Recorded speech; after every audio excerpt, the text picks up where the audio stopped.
obrigada a todos e todas que estão presentes, Ana e Bernardo especialmente, claro. É um prazer abrir mais um dia de programação da Feira do Livro 2026, com essa mesa que reúne os poetas Ana Stareg e Bernardo Secantini. Quero agradecer ao pessoal da feira pelo convite e também a cada um de vocês que está aqui hoje com a gente. Aproveito para dizer que essa mesa tem, além de um helicóptero passando, essa mesa tem 1h15 aproximadamente de duração e os 15 minutos finais são para perguntas do público.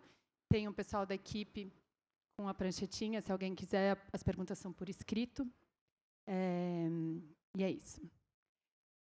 Bom, não daria para começar essa mesa sem pontuar o quanto esses dois poetas olham para cenas e temas muito, muito distantes. A mesa tomou emprestado o título, ou quase o título, do livro mais recente do Bernardo, Vida Sortida, que virou Vidas Sortidas, o que eu acho que é uma escolha bem feliz, no sentido de que o título já dá conta de assumir a diferença entre os livros que vocês estão lançando aqui na feira. São livros que apontam para universos quase opostos, o olhar para a cidade e o olhar para o oposto disso.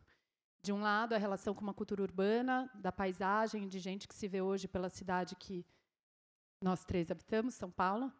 E, do outro lado, uma relação com um pensamento voltado para o pensamento indígena, a uma tentativa de se aproximar do que é aculturado, pensar como se pensa uma pedra, dançar como se dança um cavalo, fazer círculos com gestos de uma ave, etc., entre muitas imagens que eu poderia citar aqui. Na semana passada, a gente teve uma préviazinha de uma conversa para se organizar, e acho que a gente já percebeu que tem várias aproximações possíveis e temas que passam de um poeta para o outro. Acho que esses temas devem aparecer de novo hoje. Mas acho que é uma oportunidade também muito legal olhar para dois poetas tão diferentes e, enfim, pensar em aproximações que também não são óbvias. A Ana Stareg nasceu em Sorocaba, é poeta e doutoranda em letras pela USP, com pesquisas sobre as relações entre a natureza e a escrita. Atualmente também trabalha organizando grupos de estudos em escrita e artes visuais e publicou os livros de poemas Chá de Jasmim, Coração de Boi, Dança para Cavalos, e agora o livro que ela está lançando na feira é Fazer Círculos com Mãos de Aves, que saiu pela 34. Quem acompanha a produção poética da Ana, principalmente a partir de 2016, com Coração de Boi, sabe que ao ler os poemas dela, a gente tem um convite para estar no mundo e sentir, falar, se relacionar com o mundo, não só pelo léxico da própria Ana, mas também pelos de tantos seres que ela traz como objeto ou como voz nos seus poemas. Então, estão aí o tempo dos beija-flores, o tato das pedras, das flores e de outros tantos elementos do mundo natural que ela traz para os poemas dela. A forma como a Ana vem abordando esses temas se transformou muito desde a publicação do Coração de Boi, mas, ao mesmo tempo, tem esse objeto que é uma constante. O Bernardo também nasceu no interior de São Paulo, na cidade de Assis. É formado em letras pela USP, foi coordenador de comunicação da Biblioteca Mário de Andrade e publicou poemas em diversas revistas literárias. É autor dos poemas, dos livros de poemas Na Quina das Paredes e do mais recente Vida Sortida, que saiu também pela 34.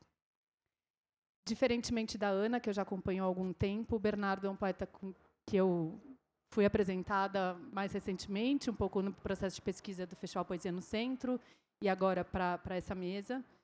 Mas, apesar da amizade recente, eu já tenho alguma segurança em dizer que o Bernardo é muito parecido com o pai dele, não só pelo dente canino, mas também pelos gestos que foram herdados de um para o outro, que ele gosta de caminhar e está invariavelmente perambulando pelos bairros de São Paulo, que gosta de comer nas lanchonetes meio anônimas da cidade, dessas que tem frango de televisão, café já adoçado e gente conversando no balcão. Enfim, ainda que o livro do Bernardo passe por outras tantas paisagens além da paulistana, hoje, de certeza que ele é muito mais paulistano do que muitos de nós que estamos aqui. Queria convidar vocês para começar a mesa também com a leitura de alguns poeminhas, para entrar num clima.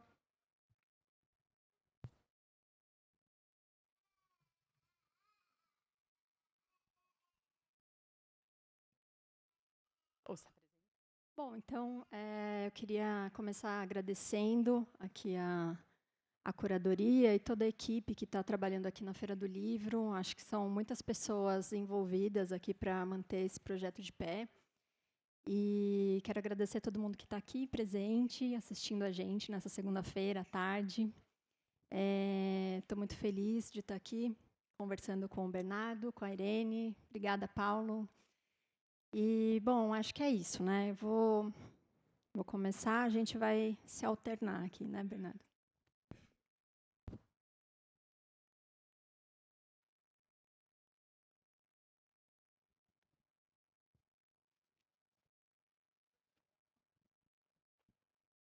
Os poemas, eles não têm título, tá? Tem um pássaro no lugar do coração. Carrego sementes e palha na boca. Ensino espaço. Em troca, ele me devolve um brevíssimo canto. Regulo meu ouvido para que ouça. Obrigado, Ana. Boa tarde, pessoal. Tudo bem? Obrigado pela presença. Em plena segunda-feira. Queria agradecer a Irene, Paulo, toda a equipe do festival. Da feira, estou muito feliz e talvez um pouco nervoso. E vou começar, então, a ler aqui. E esse poema tem título. Chama Vai Ter Que Ser Assim.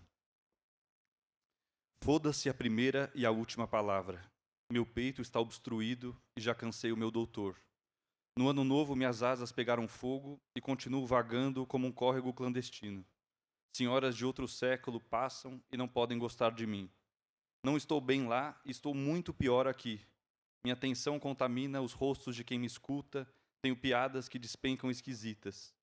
Cruzando extratos bancários, janeiro expõe na mesa meu cérebro vivo. Aves de rapina sobrevoam meus cochilos com cantos motivacionais. No calor do mesmo túnel, vou e volto andando do trabalho. Meu mundo são 5 quarteirões de cavalos fardados pisoteando mancos. Estou cansado de procurar nos meus bolsos a antiga alavanca.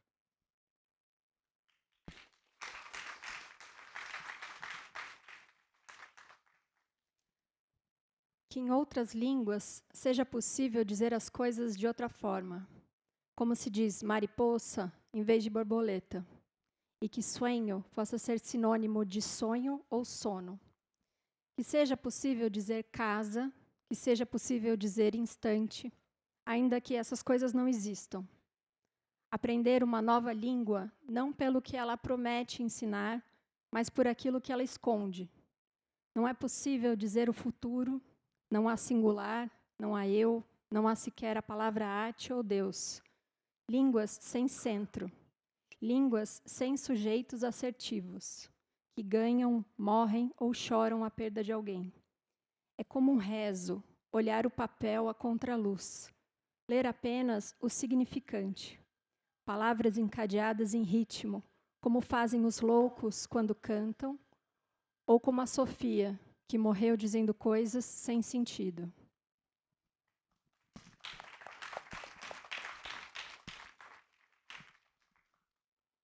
2004. O mundo escapa aos olhos do menino na manhã fria de novembro. De perto rápido, cerca atrás de cerca, de longe vagaroso, calmo como um cartão postal. No carro, a mãe demora para escolher um CD porque evita reações indesejadas, enquanto o pai segue listando as maravilhas de São Paulo. As maravilhas de São Paulo e as mudanças de quando foi menino, passando de cidade em cidade, repetindo essa palavra chamada caráter. O menino até que escuta por fora, mas quer mesmo é pensar na namorada, que ninguém acredita, mas existe, que dava beijos escuros de namorada no banheiro vazio da biblioteca. A carta que ela entregou vai respirando escondida na mochila do menino, orgulhosa como um animal socorrido. Quando seu irmão, que vai ao lado, fecha os olhos, o menino enfia a cabeça na mochila e sente os 1000 cheiros da namorada, que, da última vez, como se não entendesse, perguntou se ele ia voltar. Mas quando? Ele sabe que são 450 quilômetros. O menino repousa a cabeça na janela e pensa coisas horríveis e frias. Uma coroa de flores e um caixão enorme, o rosto de um amigo avançando, rindo, outro dono na sua chácara, desconhecidos no seu balanço. Os pais do menino conversam agora assuntos que já não são dele, e vem uma vontade quente subindo no peito, a mesma que estava lá no último mês, se espalhando pelos quartos, piscando mesmo depois da luz apagar. O menino chora por 4 horas, com o respeito dos pais e a cumplicidade do irmão, que logo acorda. Quer chorar até amanhã, até depois de amanhã, até que o carro faça uma volta e a viagem não passa de uma ideia. Mas também sente, quando aparecem os primeiros prédios, as primeiras pontes, que talvez isso seja fisicamente impossível.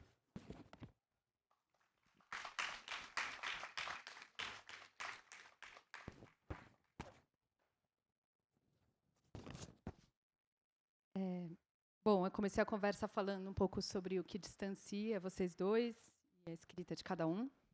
E eu vou insistir um pouquinho nisso. Eu fiquei pensando que, além da pequena listinha que eu falei no começo da mesa, eu acho que meu palpite é que o que mais distancia vocês talvez seja o ritual e o processo de escrita de cada um. Se eu puder imaginar o Bernardo escrevendo, eu diria que ele sai tropeçando em poemas encaminhadas pela cidade ou sentado num banco de busão, de passagem por um boteco ou outro. É uma escrita que parece ser feita bem assim no cotidiano mesmo, na vida, enquanto a vida acontece. Enquanto isso, a Ana busca os seus poemas de uma forma bem diferente, acho que mais ritualística, buscando uma certa alteridade, se propondo a experiências de alteração de consciência, enfim, acho que num processo de talvez seja o oposto disso, né, de um certo fechamento para a quantidade de informações que a cidade oferece. Eu queria pedir para vocês contarem um pouquinho sobre o processo de cada um, onde que vocês encontram os poemas, como é que vocês vão atrás deles, começando pela Ana. Sim. Bom, eu acho que os poemas, eles nascem sempre de um pequeno estranhamento, né? Que pode ser um estranhamento pela linguagem, né? Então, sei lá, você escuta uma palavra estranha, né? Enfim, lê alguma coisa que te parece esquisito, né? Ou então, sei lá, vai traduzir um texto e aí tem uma distância, né? Alguma coisa que abre um espaço assim na linguagem. Ou pode ser também um estranhamento pelo corpo, né? Assim, uma percepção diferente, né? De repente, sei lá, você deita na grama e você percebe que você não é talvez tão diferente daquilo, né? Assim, percebe uma certa continuidade. Então, eu acho que tem um estranhamento inicial que dispara o poema, mas eu acho que isso por si só não compõe o poema, né? Eu acho que depois de um lampejo, assim, de um pequeno insight, né, de um pequeno estranhamento, eu acho que tem a parte do trabalho, né, que é você colocar o poema de pé, né? E assim, eu vou anotando, né? Gosto de anotar essas pequenas coisas e para depois trabalhar nelas, assim. Gosto de deixar decantando um pouco, assim, né? Antes de começar a trabalhar. Eu penso no Drummond, né? Ele tem um poema muito bonito que chama A Procura da Poesia.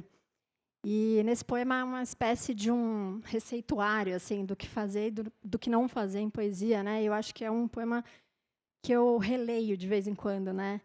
E esse poema, ele fala, né?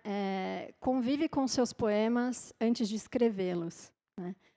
E um outro trecho do poema, ele fala assim: isso que sentes ainda não é poesia. Então, o fato de você sentir determinadas coisas, né? Pensar, isso ainda vai um trabalho, né? Acho que até chegar num poema escrito, né? Então, eu acho que sempre tem essas duas coisas, esses dois movimentos, o movimento do estranhamento e da escrita, né? E no meu caso, eu acho mais recentemente, assim, acho que nos 2 últimos livros, eu tenho tentado aproximar essa experiência ritual que você trouxe, Irene, da escrita, né? A experiência ritual, ela não é um pequeno estranhamento, né? Ela é um grande estranhamento, na verdade, mas ela dá elementos assim para a escrita que precisam ser decantados, assim, né? E nesse sentido, eu acho que a poesia acaba sendo uma espécie de tradução também, né? De tentar transduzir, né, uma experiência em palavra, né? Assim, fazer a coisa migrar de uma experiência para o texto, né? Então, eu acho que tem um pouco esse movimento, né? Acho que tem uma busca de um silenciamento. A gente vive na cidade, né? Não vive em contexto natural, né? A gente não está na natureza. Mas, ao mesmo tempo, também acho que tem um movimento de pensar uma conexão com as coisas, assim, sabe? Com os elementos. Acho que também tem isso, assim. Acho que é mais ou menos isso, assim, um pouco. Eu acho que eu vou aproveitar a última parte da sua fala, Ana, que acho que eu escrevo os poemas também muito com essa vontade de me conectar com alguma coisa, seja o outro, seja assim, seres inanimados, uma sombra, uma árvore. Estou andando pela cidade, como você falou, e aquilo me emociona de um jeito. E como eu acho que eu sou um poeta que eu gosto muito de crônica, então eu nunca sofri para encontrar motivos para os meus poemas. Sabia que eu podia encontrar no cotidiano sem nenhum problema, e a grande dificuldade era justamente encontrar uma forma que traduzisse aquelas minhas experiências cotidianas. Mas esse livro, particularmente, ele nasce com um desafio entre dois poetas, eu e um poeta amigo meu, durante a pandemia, que a gente se propõe um desafio mútuo, de que cada um vai escrever um poema a cada 2 dias e um vai comentar o poema do outro. E isso foi assim o disparador inicial, mais ou menos em 2020, e desde então eu venho de 2020, esse livro pega poemas que vão de 2020 até 2024, e foi o disparador inicial, mas eu acho que os poemas saem muito dessas andanças, mas também de uma vontade de se expressar, às vezes até entender melhor o que eu estou sentindo. E agora eu até confesso que alguns dos poemas acabaram substituindo as minhas lembranças mesmo, sabe? Eu lembro do poema, mas eu não lembro da versão original, porque parece que o que eu estava interessado naquilo era o próprio poema. Mas eu tenho o mundo fora, né? Seja essa alteridade, né?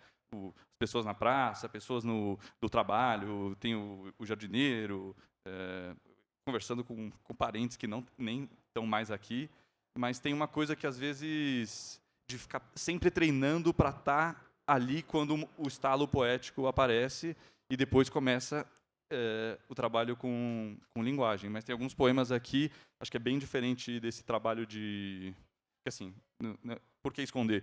Poemas que eu escrevi em 2, 3 minutos sentado num balcão de bar, e às vezes são os poemas que as pessoas mais gostam, assim.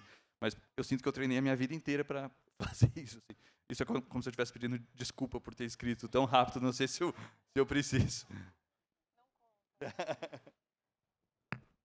É muito boa essa imagem do poema acabar apagando a experiência, né? Vem daí, mas, enfim, substitui. Bernardo, ainda um pouco pegando carona no tema, você tem vários poemas que falam um pouco sobre, que brincam com essa coisa da inspiração, que não vem, né, de você um pouco tentar alcançar um poema que de repente não chega. Então, fui anotando alguns. Tem o Meio Quarteirão, por exemplo, que você fala: entre telas e canecas, o poeta caminha na semana estranha, o peito aberto, nenhuma inspiração, a rua muda na conversa chata dos taxistas, vai, poeta, escarafunchar a infância. Aí tem você fala sobre essa experiência da troca de poemas, né? Diz: você prometeu um poema por dia durante a viagem, portanto você está em dívida. Quando deita na cama à noite, sem abrir o caderno, surrado, cheio de ideias e nenhum ritmo. Ou o Dia Nacional da Poesia não é o dia pessoal da poesia, e a teimosa não apareceu. E um último aqui muito bom, que é: um verso empapuçado que promete não vem, escoltado por 2 ou 3 pombos hirsutos. Hirsutos, desculpa, anotei errado.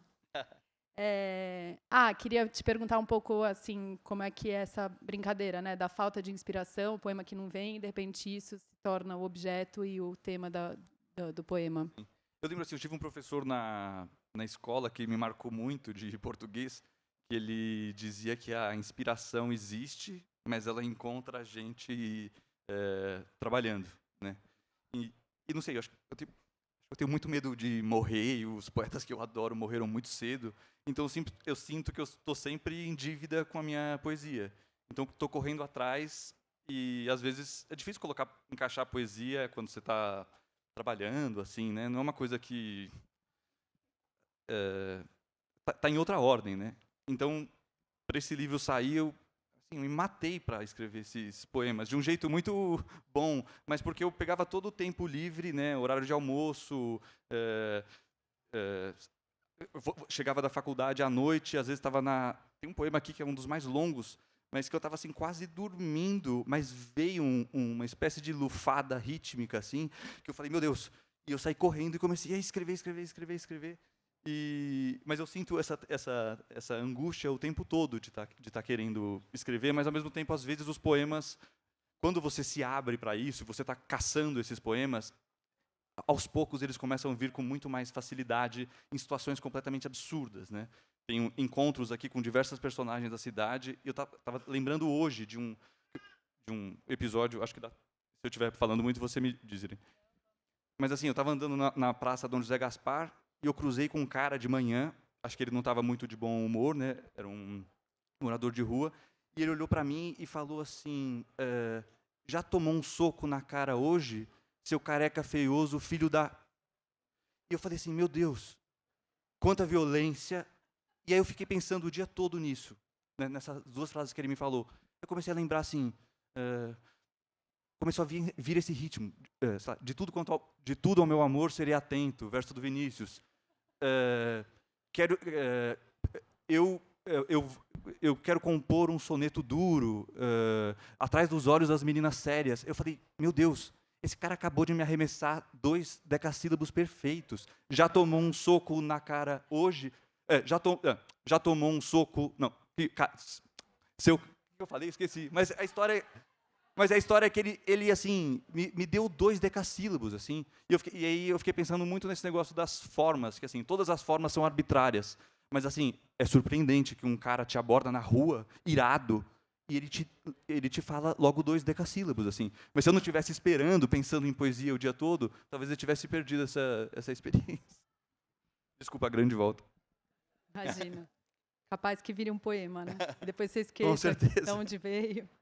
Adorei que você fala contando as sílabas métricas. Diz que o Nicanor Parra falava o tempo todo assim, né? Dava entrevista contando sílabas.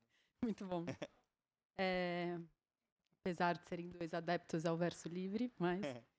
Ana, acho que de uma forma um pouco próxima, você tem alguns poemas que falam sobre um poema que você busca, tenta escrever e que de repente você não alcança, que tem uma certa insistência dentro do poema. Um que eu peguei você fala alguns poemas, é o poema 50, se não me engano. Alguns poemas podem faltar partes, uma estrofe que nunca existiu, uma palavra fantasma que ecoa ao fundo, trilha contínua, palavra cortada que perdura. Os pedaços podem ser avistados em outros poemas entre uma e outra frase. Queria te perguntar um pouco assim, como é que é esse jogo de apostar num poema, insistir nele e de repente ele não está indo e você vê até onde vai ou de repente desistir. Como é que é essa insistência no poema?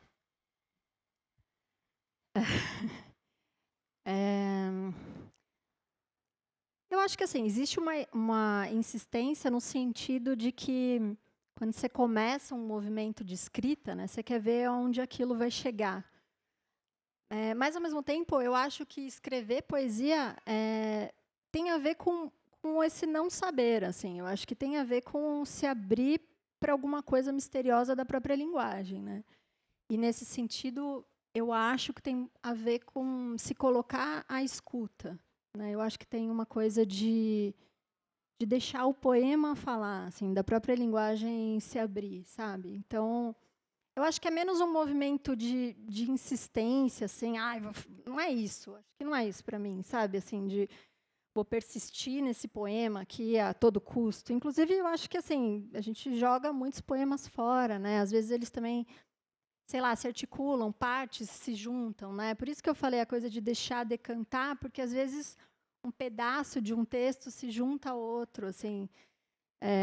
E acho que confiar um pouco nas contingências também, né? Porque às vezes eu estava lendo um livro da Laura Whitner, que é aquela tradutora e poeta argentina, né? E ela tem um livro lindo, né, sobre tradução. E ela fala assim que quando ela não está conseguindo fazer a tradução, ela deixa quieto e ela vai encontrar a palavra que ela estava precisando assim num momento completamente aleatório, assim, tomando banho, andando na rua. Então, eu acho que tem um pouco disso, assim, de sintonizar com o poema, mas também deixar um espaço aberto, assim, sabe? Eu acho que tem mais a ver com isso. Sim, de repente deixar ele quieto um tempo e uma hora ele aparece resgatado. Eu acho. Ana, bom, lendo seus poemas, fica muito óbvio um desejo que você coloca de se apropriar do que você escreve, né? Você fala muito sobre metamorfoses e fusões e tal, mas, ao mesmo tempo, você fala muito sobre isso dentro do seu processo de escrita, né? Como se você, ao escrever, pudesse tomar um pouco a forma de estar no mundo de uma outra existência, um outro ser, enfim. E você comentou também outro dia uma coisa de um desejo de que a sua escrita pudesse ser o que você está escrevendo, né? E não só representar o que você está escrevendo. Queria te perguntar um pouco como é que, se você sente que você captura isso, sabe? Se você consegue chegar no objeto, em que medida isso se apresenta como uma conquista ou uma coisa impossível, assim. Algumas imagens que me vêm muito quando, né, pensando nos seus poemas, tem a ver com uma falta de fronteira entre as coisas, né? Você fala, por exemplo, do céu, que entre a noite e o dia não tem uma linha que divide as duas coisas, mas também no seu processo de escrita que não tem exatamente uma diferenciação entre você e o objeto. Então, queria te perguntar um pouco, acho que tem a ver com a alteridade, né? Sim. E a sua escrita, quando se apropria dessa... Eu não sei se em prosa é assim também, mas eu sinto que em poesia, assim, quando a gente escreve, a gente quer que a palavra seja um pouco a coisa, que ela seja a coisa, que ela não represente a coisa, mas que ela, de algum modo, seja aquilo, né? E, nesse sentido, eu acho que... Por isso que eu acho que tem a ver essa relação da experiência ritual, né? Estou falando ritual de ayahuasca, né? Com a experiência de escrita, porque eu acho que são dois exercícios, dois movimentos que permitem essa relação de alteridade, né? E também, em certo sentido, de empatia, assim, de você um pouco sair de si para conseguir enxergar outra coisa, né? Um pouco sair da ilha para poder ver a ilha, né? Então, eu acho que acho que tem um desejo assim forte de trazer isso para a escrita, assim, de quase conseguir trazer uma metamorfose para a palavra, assim, sabe? Para que ela não seja arbitrária, para que ela seja uma coisa, assim. Então, acho que é um pouco uma utopia do poema, mas eu acho que é um pouco nessa direção, assim, que eu caminho, sabe? Acho que tem um pouco disso, assim, acho que é um pouco isso.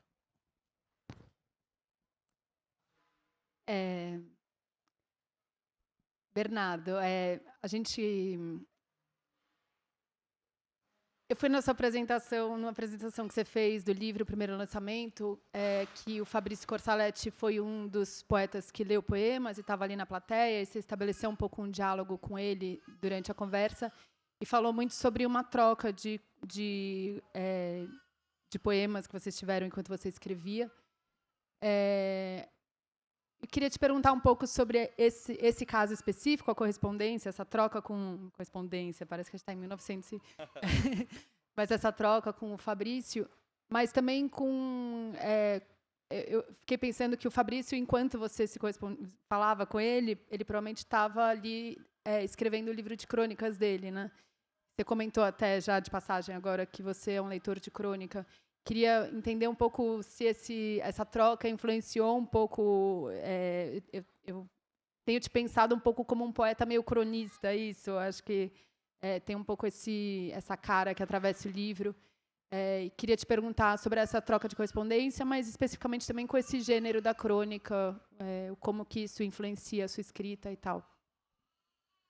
Eu acho que a troca com o Fabrício foi assim muito importante. Assim, eu tenho 30, o Fabrício tem quase 50, né? Então ele fez um pouco papel de poeta mais velho, experiente. E eu não tinha muitas referências de como ser poeta assim no mundo, sabe? Como os poetas sentam, como é que eles cruzam a perna, o que eles fazem, sabe?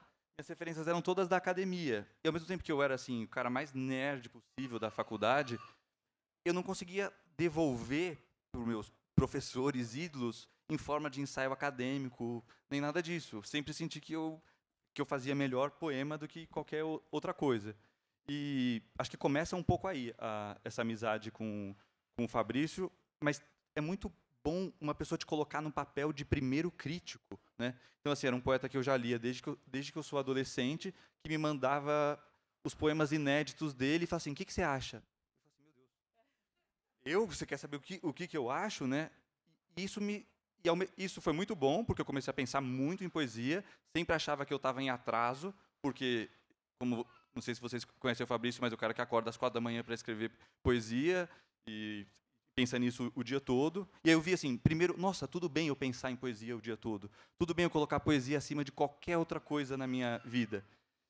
Mas foi muito importante para ler os poemas, ele leu os meus, e também tem uma postura que acho que a gente tem em comum com a linguagem, que tem um pouco de preguiça de qualquer forma de beletrismo, né? Essa linguagem, eu quando era mais novo, assim, eu escrevi meu primeiro livro, fiquei um tempo depois escrevendo poemas, assim, vergonhosamente elevados, porque eu estava lendo Adona Sar, Jorge de Lima, então era como se tivesse uma batata portuguesa, sabe, entupindo tudo que... E aí tinha um descompasso entre a minha experiência totalmente cotidiana, pedestre, e a minha linguagem. Aí quando eu, sabe, desencanei disso, um pouco com a ajuda do Fabrício, mas eu falei assim, nossa, eu realmente preciso fazer uma mudança na minha vida, porque o meu professor mais nerd da faculdade, uma vez me chamou na sala dele, leu meus poemas e falou assim, Bernardo, solta um pouco mais a mão, cara, seja um pouco mais experimental. Eu falei, não, então vou soltar a mão, e acho que foi assim, os poemas foram saindo, e um pouco esse negócio, ele me mandava um poema que eu gostava muito, eu falava assim, desgraçado, essa semana ele vai receber um tão bom quanto, né? Tinha uma certa rivalidade bem amistosa, assim, né? E que foi muito, muito importante. E os cronistas que eu estou sempre lendo e relendo, Fernando Sabino, Paulo Mendes Campos, Antônio Maria também, que foi editado recentemente. E às vezes eu fico me perguntando, isso que você falou da poesia, um poeta que gosta muito de crônica. Cara, pega uma crônica do Rubem Braga e coloca em verso. Alguém vai falar que é um poema ruim, ou que não é um poema bonito, ou que não tem ritmo, né? E às vezes eu fico pensando assim, nossa, será que o que eu faço é poesia mesmo, ou é uma prosa com marcação rítmica? Sabe? Eu fico com essa dúvida, assim. E fiz teste. O editor do livro, muitas vezes não. Em alguns poemas ele falou assim, Bernardo, isso é prosa, guarda para o próximo livro. Ou teve um que ele passou para prosa e falou, fica melhor como prosa poética. Eu não sei mesmo ainda. Estou tentando descobrir.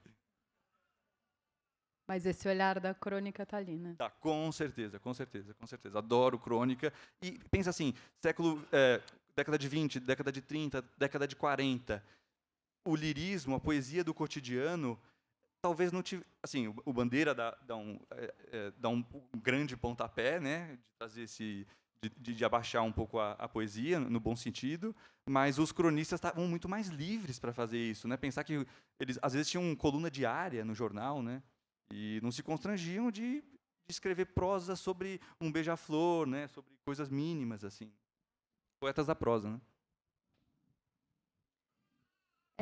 Ana, eu, aproveitando um pouco essa coisa do diálogo com outros poetas, ou, enfim... Bom, a Marília, no livro dela de ensaios, né, O Pensar com as Mãos, ela escreve um dos ensaios sobre o seu livro, seu segundo livro, Coração de Boi. E eu achei curioso porque quando eu fui no seu lançamento, a Marília participou também da mesa e ela falou uma coisa que na época eu não entendi porque eu não tinha lido o livro dela e também não tinha lido o seu livro. que ela diz que no seu primeiro livro você olhava as coisas meio mais distante e que nesse livro você se aproximou do objeto. Assim, ela narra uma cena, não, ela cita um trecho seu do Coração de Boi, que você fala sobre o avistamento de uma baleia na paisagem. E aí vem aquela cena da baleia lá longe, enfim, o objeto distante e tal. Enfim, agora li seu livro, li o livro dela, fiquei um pouco com essa imagem na cabeça e eu acho que o que me pegou é que, na verdade, ela está falando também sobre uma mudança de verbo, né? Quer dizer, nesse livro, no Coração de Boi, ela identifica ali uma poeta que fala muito sobre olhar, sobre ver, sobre observar. Então, você está falando a baleia que pode ser avistada.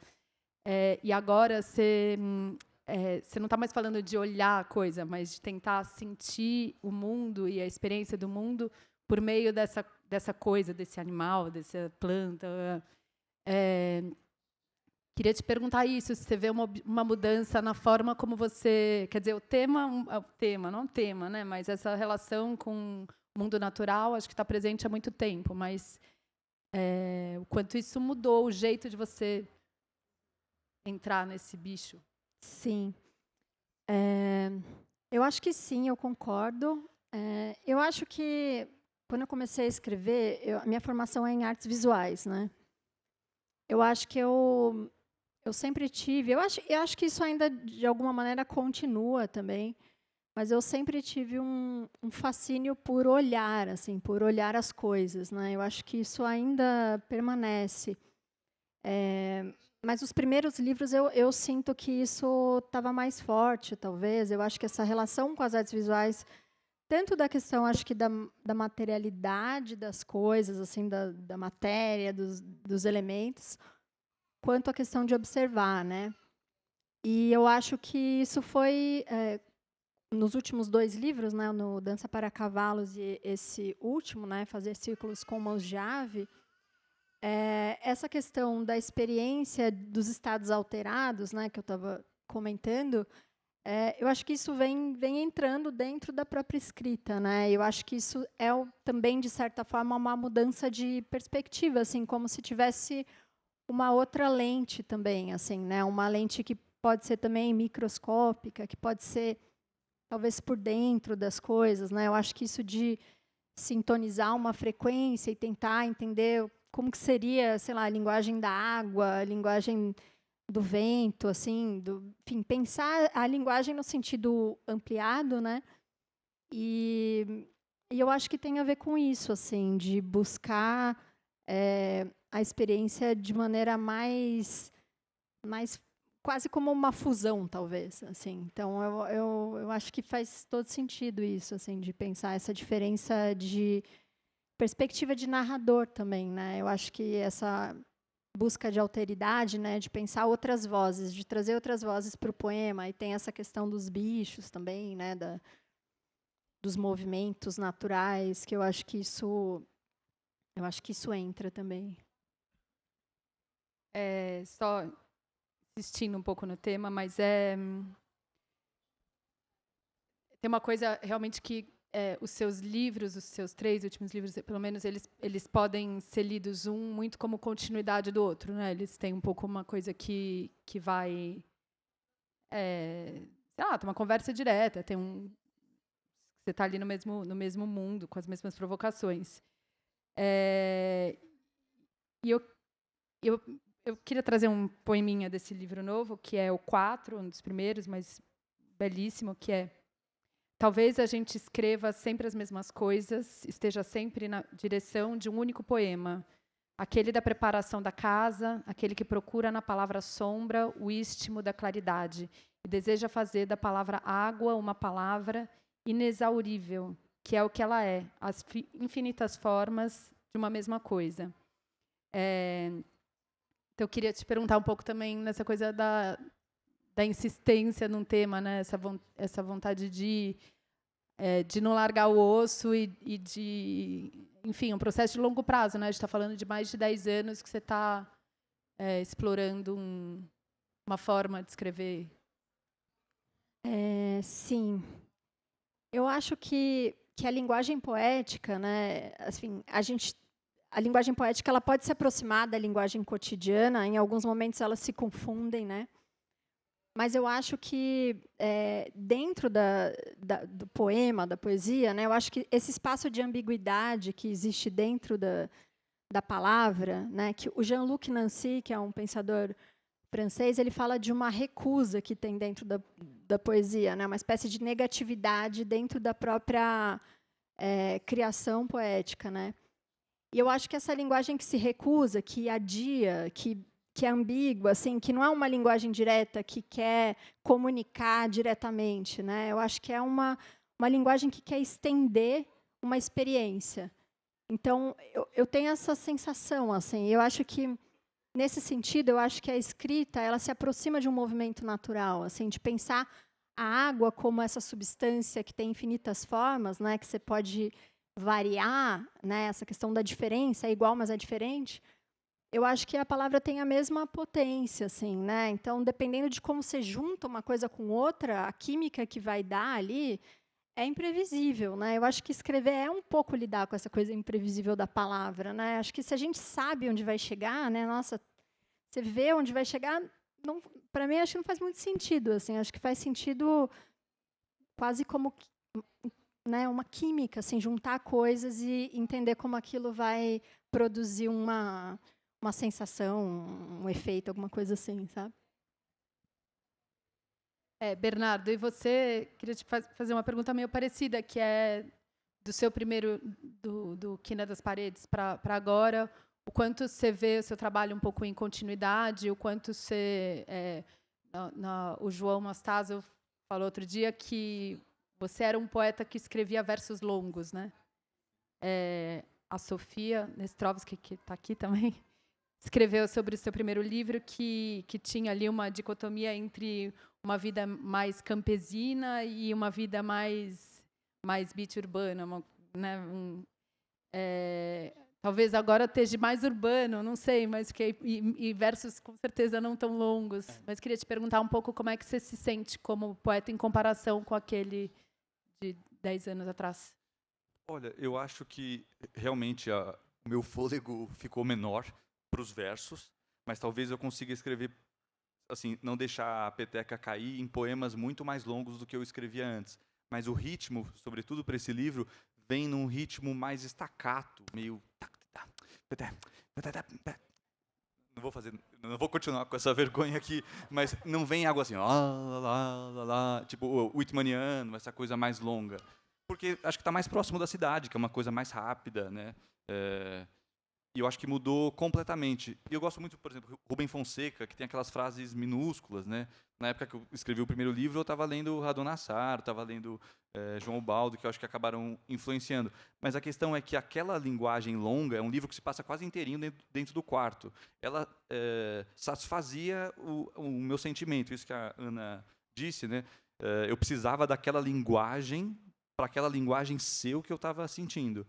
Agora, se eu pego aqueles versos super bem mais líricos, eu acho, tinha mais experimentação com linguagem também, uma linguagem mais ambígua, bem mais poética, e aplico pro jardineiro da biblioteca que acabou de tomar uma paulada na cabeça, isso só pode resultar em um poema de chave cômica, né? Então, eu precisei mudar o ritmo. E eu falava assim, nossa, eu preciso desenvolver uma linguagem que eu consiga levar no bolso, em qualquer lugar ela esteja assim pronta para eu pegar o que acontece na minha frente. Muitos dos poemas eu escrevia no bloco de notas do celular também, né? E lógico que o formato acaba influenciando o seu ritmo, né? Eu não conseguia visualizar versos muito longos, e acho que foi um pouco isso. Espero que eu tenha respondido a sua pergunta. Sim. E aí, falando um pouco mais sobre o lançamento de cada um de vocês, eu queria perguntar um pouco como é que foi a organização dos livros, né? Eu acho que tem os dois livros, eles formam um conjunto bastante consistente, coerente, né? E a Ana, ela optou por fazer divisões, acho que são 9 partes de um livro que também poderia ser um contínuo só, né? Ele é muito tem uma unidade ali muito forte. E você embaralhou tudo, né? Tem uma coisa de assim essas cenas urbanas, mas de repente umas cenas muito íntimas, uma conversa com a mãe, o luto com a avó, sobre a avó, tudo isso muito embaralhado. E queria perguntar para vocês como é que vocês pensaram esse, sei lá, o ritmo do livro, por que construir de uma forma segmentada ou não linear, enfim. Então, na verdade, esse Vida Sortida do título vem resolver justamente um problema que eu tinha um monte de poema. Eu percebia que eles tinham algo em comum, mas ao mesmo tempo eu não via como um livro com partes que fosse tão bem organizado. Mas eu falei, meu Deus, qual que é o problema, né? Isso talvez seja um problema para um jornalista que precisa de um release para contar que livro é aquele. Mas os poetas que eu adoro, assim, fico pensando num poeta norte-americano que chama James Schuyler, que precisa ser traduzido assim quanto antes. Mas os livros dele são basicamente assim, todos os livros poderiam chamar assim, a minha vida, o meu dia a dia, né? E tem uns que chamam alguns dias, né? Eu sentia que eu estava escrevendo um pouco esse tipo de poesia, né? E eu falei assim, nossa, mas isso não conta como livro? Que os jornalistas que se virem e tal, né? Só que a gente fez esse experimento. Quando a gente estava editando o livro na 34, o Betito, grande, maravilhoso editor, a gente fez uma primeira versão em que depois de cada poema tinha um respiro de uma página. Eu falei, e a gente viu aquilo, eu falei, nossa, Betito, eu não respiro tanto assim. E minha poesia também não respira, é uma coisa mais frenética. Um poema sucede outro, que sucede outro, que sucede outro. Mas, lógico, é um embaralhado muito intencional. A gente foi fazendo essas modulações. A ideia é que tenha ficado bem feito. Mas também tem essa ideia de ser sortido, de ser uma coisa misturada, sortido, sortudo, que de repente você pega um luto no meio de uma semana maravilhosa, né?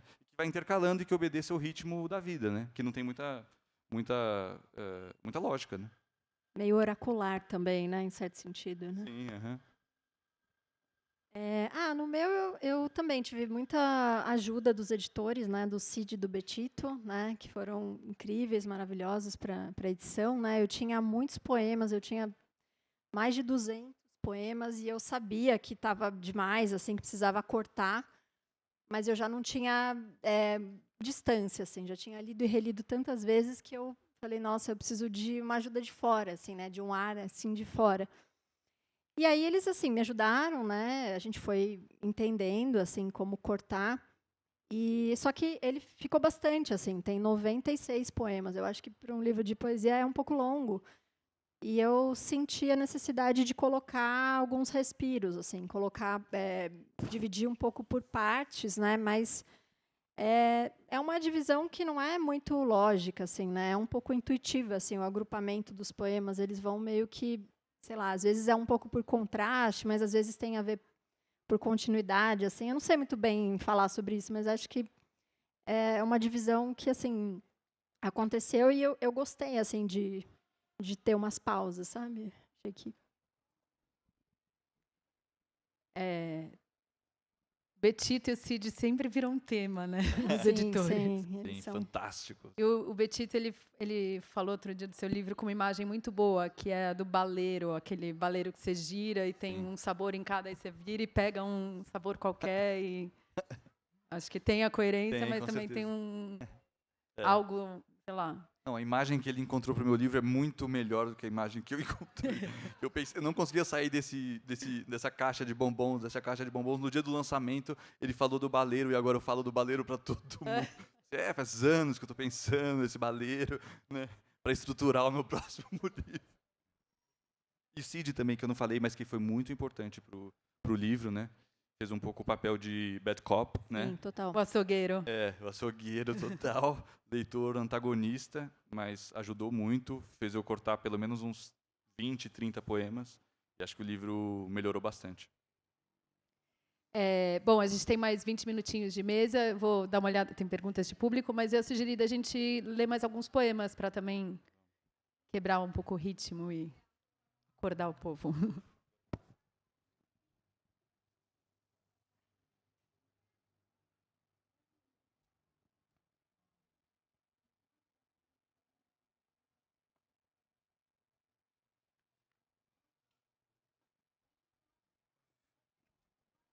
A gente tem... Só posso fazer uma sugestão? Claro, Ana. A gente tem bastante diferenças, né, da escrita e tal, mas nós dois temos poemas para um tamanduá. Tamanduá? Pensei que a gente poderia ler, assim. Não sei se você topa. É que eu não sabia que eu tinha escrito um poema sobre tamanduá. Mas você lembra que tem um aí, né? Não? Tem. Tamanduá.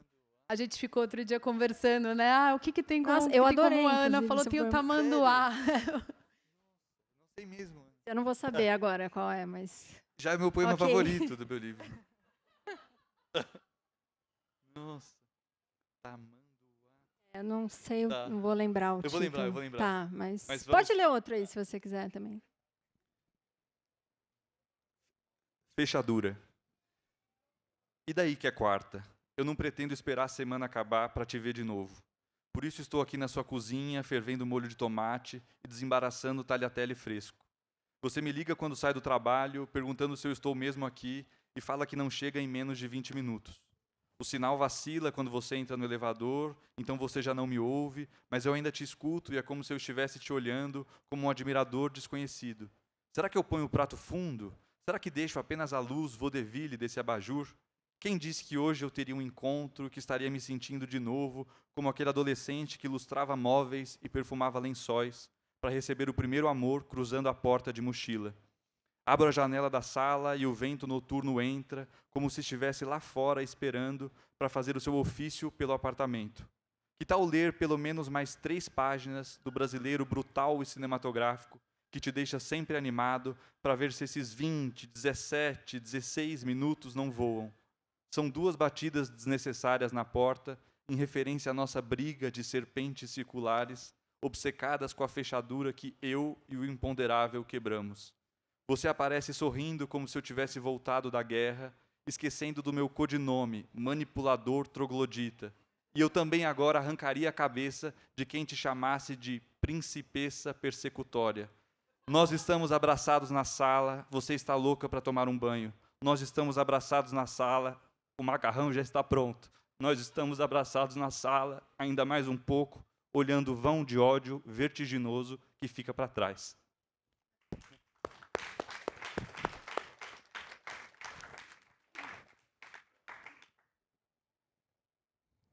Falar a flor escrita faz ver melhor a flor no jardim.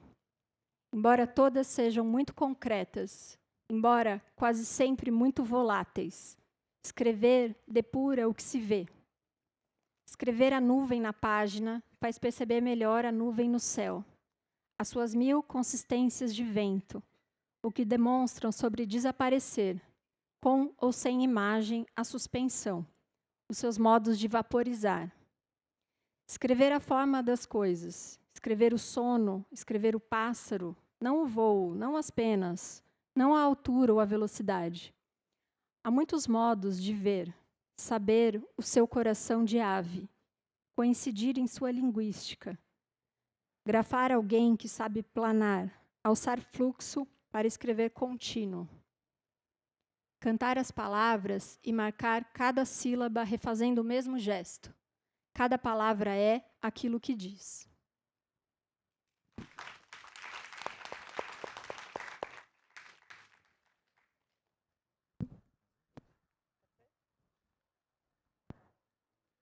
Paz Patur. Estou na Rua dos Timbiras. Não estou usando drogas. Apenas vim almoçar num restaurante que aceita Pix. Minha carteira ficou na casa da minha namorada. Eu não tinha marmita para trazer para o trabalho. Ou até tinha, mas não queria comer bobó de frango. O restaurante existe desde 1983, mas este não é um texto motivacional. Eu só vim almoçar aqui porque o restaurante aceita Pix e porque se chama Paz Patur, o que me faz pensar não em quadros, mas em passaporte e em turismo. Eu ando louco para viajar. O restaurante está vazio. Peço virado ao paulista, que é um prato perfeito segundo meu amigo, mas que não é perfeito aqui, percebo agora. Hoje não será, então, um dia de mimar as papilas, mas de aceitar o cafezinho após confirmar que é de graça e de tentar resolver aquele poema que comparava nádegas com esferas terapêuticas chinesas. Vou pagar com Pix. Fui eu que liguei agora há pouco. Que estranho, não está logando. Não é a máquina de vocês. Quem sabe conectando pelo Wi-Fi? Como o banco espera que a gente saiba o que é COD.ALNE01? O garçom não está achando graça. Levanto e converso com o dono no caixa. Ainda bem que eu trabalho no entorno, mas estou sem crachá nem RG. Com certeza algum cinismo quando ele diz para eu ficar aqui o tempo que precisar. Meu celular tem 5% de bateria. Estou de pé em frente ao caixa. Não é um sorriso no meu rosto. 3 garçons livres trançam olhares maldosos no salão, mas jamais olham para mim. O dono levanta, vai almoçar num canto afastado e fica me observando. Como eu vou dizer para ele que a bateria do meu celular simplesmente acabou? O mendigo está na porta, falando comigo. Tá sem dinheiro, alemão? O alemão tá sem dinheiro. Com uma intimidade assustadora.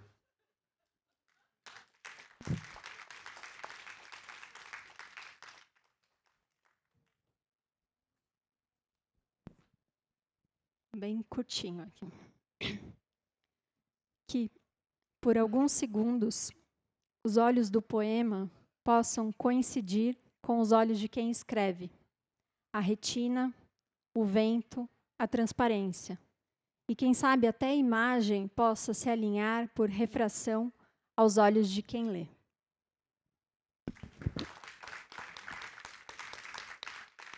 Obrigada. Bom, perguntas do público. Vou juntar 2 aqui para dar tempo de tentar passar por todas. Uma pessoa comentou que, bom, tem vários eventos de literatura acontecendo na cidade, esse mês especialmente, e uma pergunta sobre se vocês gostam de frequentar e estar nesse ambiente, enfim, de troca ou não, como que é essa participação para vocês. E uma outra pessoa comenta que tem conversado com um editor, que sempre fala que é muito difícil achar resenhista para livro de poesia. É muito difícil falar de poesia.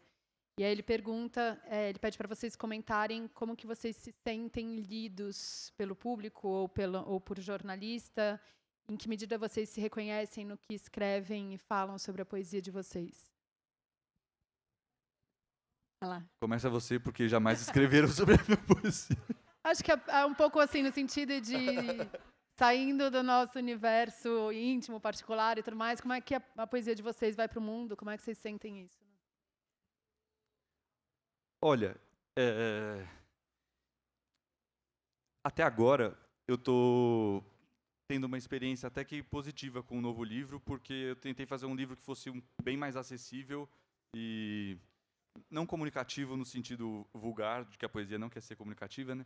Mas que tivesse uma primeira camada que as pessoas entendessem. Aí depois vai o crítico espiando e fala, nossa, você está acenando para fulano de tal. Aí vai um outro leitor de poesia e percebe outras coisas. Então, até agora, minhas experiências assim de leitura pública, eu estou gostando bastante, porque as pessoas parecem estar respondendo bem e às vezes vêm comentar sobre os poemas também. Mas o que eu mais gosto é que cada pessoa tem gostado de um poema diferente. E no meu primeiro livro, todas as pessoas falam assim, você gostou do meu livro? Sim. Sim, aquele poema das mãos do avô, que é o primeiro poema do livro. Né? É como se eu tivesse só escrito aquilo e acabou totalmente. Mas até agora é toda a experiência que eu tenho. Assim. Bom, sobre a pergunta dos festivais, né? Eu acho maravilhoso. Assim, eu acho que o Brasil é uma coisa inacreditável. Esse contexto de poesia contemporânea, acho muito vivo. Acho que, em certo sentido, é muito democrático, né? Editoras pequenas, independentes, pessoas são lidas, independente de estar na Companhia das Letras ou não. Assim, eu acho que enfim, a gente não dá conta de frequentar tudo que rola, né? O Festival Poesia no Centro, né? Que você é uma das curadoras. Enfim, acho que é um evento maravilhoso da cidade. Trazer gente de fora do Brasil. Então, eu acho incrível. Acho que é uma coisa que é muito bom sair das telas também, né? Assim, a gente poder encontrar as pessoas em carne e osso, gente que a gente lê e todo mundo se lê, né? Todo mundo, enfim. Principalmente poesia, que eu acho que é muito lado B, assim. Então, assim, geralmente quem está interessado em poesia é quem escreve e, enfim, é a gente que escreve, né? Então, eu acho excelente.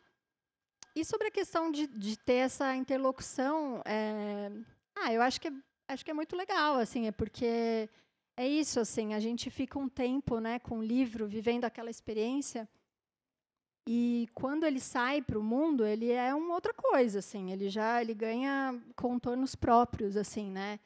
E às vezes surgem coisas completamente inesperadas, né? Então eu acho que ter esse retorno é muito bonito. Sei lá, outro dia teve uma moça que é uma espanhola, assim, que leu e que tá traduzindo assim alguns poemas, e aí ela fez até uma resenha, né? Ela, enfim, de uma filósofa espanhola que eu nunca tinha ouvido falar, Chantal Maillard. Aí ela fez lá essa resenha, e aí eu comprei o livro, enfim, me interessei pelo que ela indicou, pelo que ela tinha visto no livro, assim. Então, eu acho que é isso, assim, eu acho que é um ambiente de troca, que eu acho que é muito saudável, assim. Desculpa pela minha resposta absolutamente egocêntrica. Eu não falei nada sobre os festivais, mas eu concordo com o que a Ana disse. E voltando do festival Poesia no Centro, eu abri a porta de casa e a minha namorada falou assim: "Que cara é essa, B? Eu nunca te vi tão feliz." Eu falei assim: "Cara, você não tem ideia. Isso para um poeta é o mais próximo da Disneylândia que a gente chega." E É uma rave, uma né? rave total. O que aconteceu? Eu cheguei desse festival e eu acho que eu sou... Isso das trocas eu acho muito importante. Mas eu vejo que eu, eu, o que me influencia mesmo são poucos amigos poetas, assim, né? Mas, curiosamente, depois do Poesia no Centro, assim, faz 2 semanas que eu estou escrevendo loucamente pelas mesas que eu vi lá, coisa que nunca tinha acontecido e que eu falei assim, nossa, os poetas têm um lugar no mundo, né? As pessoas se reúnem para assistir poesia. Existem poetas velhos, né? Eles não morrem de fome antes, né? Eu achei isso Mais ou maravilhoso. menos, né? Alguns. Ah, que lindo, obrigada. É um exercício muito besta que eu tenho feito desde o festival. Acho que estou aí há um mês sem parar de ir em evento de literatura, né? Teve o Festival da Rocha, depois Poesia no Centro. Uma coisa foi emendando na outra. Acho que tudo que falaram nesse um mês se misturou, enfim. É um exercício meio besta que eu fiquei pensando o que essa geração aí tem em comum, o que é próprio da poesia de hoje e tal. E acho que o que me ocorre é que é uma geração que as pessoas se leem, né, mutuamente. Acho que tem uma coisa de uma poesia que circula entre poetas que é muito... Acho que é a única coisa possível de aproximar, mas, enfim, quem acompanha está vendo, né, o quanto isso está num momento muito vivo, enfim. Vou juntar mais 2 perguntas. Uma pessoa pediu para a Ana falar um pouco mais sobre a presença dos animais na sua poesia e na sua vida. E uma outra pessoa perguntou o que acontece quando os objetos de vocês são invertidos. Quer dizer, quando a natureza entra nos poemas do Bernardo e quando a cidade entra nos poemas da Ana. Se vocês podem falar um pouquinho sobre isso e, de repente, citar algum exemplo. Começa aí. Então, eu tenho, na verdade, assim, eu acho que eu tenho tentado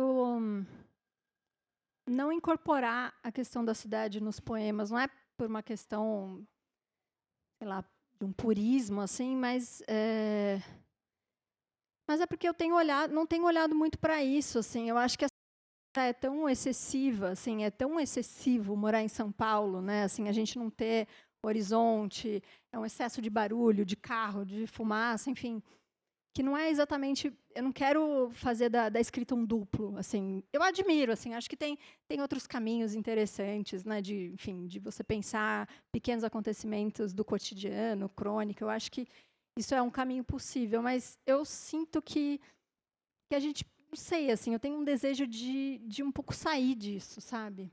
Então, até quando aparece, às vezes, um marcador de urbanidade, assim, no texto, sei lá, um edifício, assim, eu repenso, assim, se eu quero essa palavra, se eu quero instaurar esse espaço-tempo da cidade ou não, assim, e geralmente eu acabo tirando, assim, sabe? Enfim, eu acho que tem um pouco disso, assim. E, não sei, a questão dos animais, né?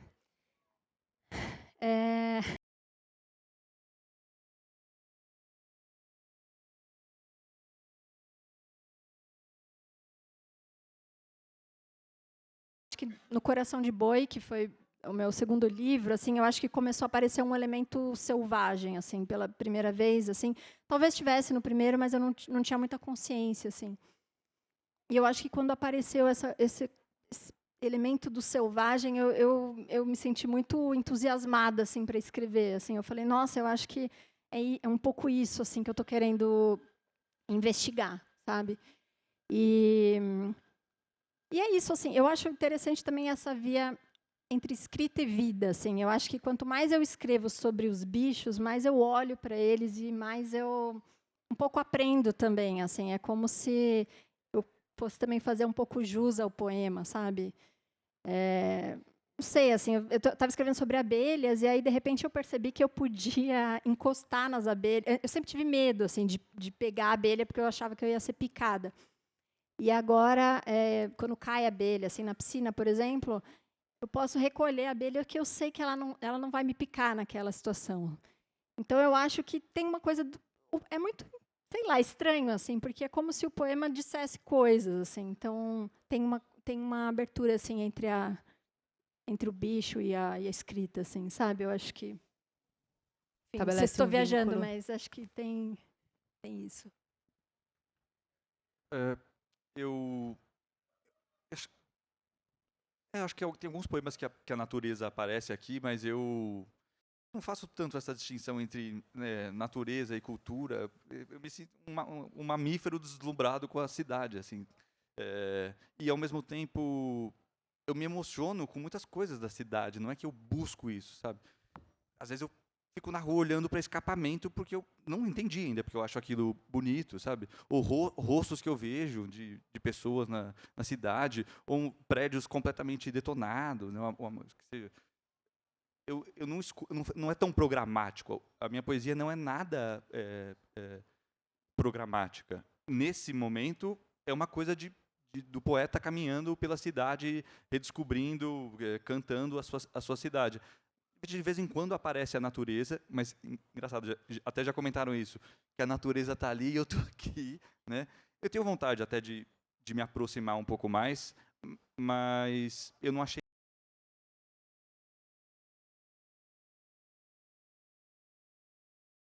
de outra forma, né? E talvez eu nem tenha que ir atrás disso, como se fosse uma coisa, eu preciso fazer esse tipo de poesia. Agora eu estou fazendo poema só a partir de fotos, por exemplo. E também estou um pouco cansado de cidade, porque eu falo assim, nossa, já escrevi esse poema, já escrevi esse poema, já escrevi esse poema. Mas acho que é um pouco Mas por você aí. tem um poema lindo da mexerica, que é super fora da cidade, que você joga sementes e as sementes viram coisas. Sim. Então, tem essas aberturas também, né? Acho que sim. Em alguns poemas aparece, mas assim, quando você falou do tamanduá, eu custei a lembrar qual poema que era, porque eu tô usando a estratégia, o procedimento da fábula, né? Falando do tamanduá, mas não são tamanduás de jeito nenhum ali. Ou seja, eu recorro ao selvagem, ao animal, para falar sobre tirar sarro de paulistano, né? Sim, tem essa coisa dos bichos que aparecem de uma forma meio irônica ali, né? Tem uma reunião de sapos em Pinheiros, imagino que não sejam sapos também. Enfim, acho que acabou o tempo da nossa mesa. Queria só fazer um último comentário. A Ana falou agora uma coisa que eu achei bonita, que você disse que você tenta apagar um pouco dos seus poemas as informações sobre o tempo e o lugar que você escreve, que quando você vê que aparece ali a cidade e tal, que você tenta abstrair isso e tal. E acho que isso é uma diferença muito grande entre vocês, né? Os poemas do Bernardo, eles são muito localizados num tempo e espaço, enquanto os da Ana, eles são muito atemporais, né? Tem uma coisa meio que poderia ser onde fosse, o que fosse, enfim. Bom, acabou nosso tempo. Eu queria, para fechar a mesa, lembrar que o Bernardo e a Ana vão autografar os livros deles aqui na Livraria da Travessa. E também queria agradecer os intérpretes de Libra e pedir para vocês aplaudirem eles, Cleiton Bezerra e Rosana Olani.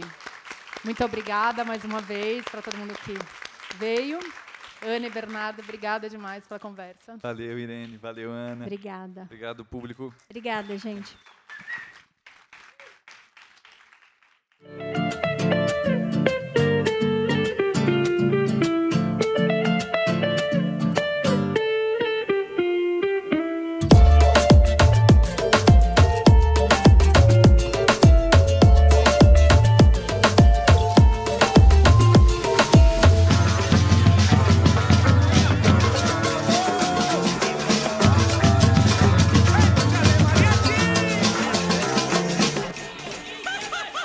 Sejam todos e todas bem-vindos à Feira do Livro 2026. A Feira do Livro é uma realização da Associação 451, da Maré Produções Culturais e do Ministério da Cultura por meio da Lei Rouanet. Patrocínio: Mercado Livre, Motiva e Prefeitura de São Paulo na categoria Ouro. Itaú e Laranjinha Itaú na categoria Prata. Apoio: Pinheiro Neto Advogados, Instituto Ibirapitanga, Enjoei e Companhia das Letras. Parceria institucional: Livraria da Travessa, Mercado Livre Arena Pacaembu, SP Livro e Museu do Futebol, junto à Secretaria da Cultura, Economia e Indústria Criativas do Estado de São Paulo.